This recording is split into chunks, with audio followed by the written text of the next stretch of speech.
If you're running Google Ads through the Google Ad Grant for Nonprofits and you're looking for some quick ways to boost your account performance, then this is for you. In this video, I'm going to cover 5 recommendations which are easy to follow and easy to implement. Try them out and let us know what results you see in the comments below. Hi, I'm Wendy Bonham Carter from DoNation. My team and I have been managing the Google Ad Grant for Nonprofits for over 5 years and training others to do the same. If you're not subscribed already, then click the subscribe link below so you don't miss a thing. So let's jump in. Number 1, use dynamic search ads. Dynamic search ads are a great way of filling and identifying the gaps in your advertising strategy.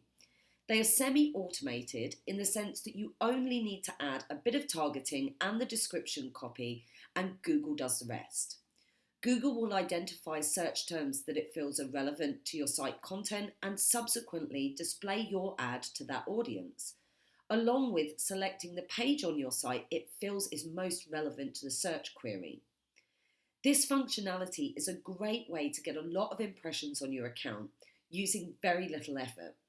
It also shows you or also allows you to identify the search terms that Google is showing your ads for, so that you can build out new ad groups with those specific terms and ensure your headline copy and final URLs are the best they can be.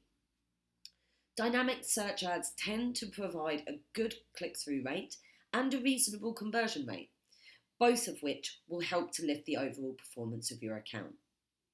Number 2, ad extensions. Now, I hope that all of you are already using ad extensions, probably site link, snippet, call and call out extensions, which is great. But there are 3 more that we highly recommend utilising. The first is price extensions. So using price extensions, you can match the donation amounts on your donation page. And this gives the audience a better idea of what they can expect from their donations. The price extension itself is also the biggest of all extensions, so it's almost double the size of your ad, and it will therefore make it the most prominent it can be. This is great for any organisations which is quantifying their impact in donations. For example, $10 can do this and $20 can do that. They make for great price extensions on your ads. The second one is location extensions. So this can serve a couple of purposes. The obvious one is if you have a customer or volunteer facing location, then it's extremely useful for people to find you. But the other notable reason for doing this is that it can help to build trust with prospective supporters. We also find it particularly useful for organisations which cater for specific geographical areas, as local people are more likely to support local causes. And finally, image extensions. So now you can include images as extensions, and so far we are receiving reports of up to 40% click-through rates on images. Whilst you cannot include text in your images, these provide an additional way to capture the audience's attention. Number 3, create softer conversions. Google's machine learning needs a minimum of 30 conversions in a 30-day period. If you're not getting that, you can create softer conversions which will give Google valuable insights into which visitors are most engaged. So you could try setting up the following conversions, if applicable. A video watch, so somebody that's watched a video for more than a certain number of seconds. Time on page, so a visitor that's spent more than a certain amount of time on a particular page. Scroll depth on key landing pages. Views of a key page, i.e. a donation page, a volunteer page, or a contact page view.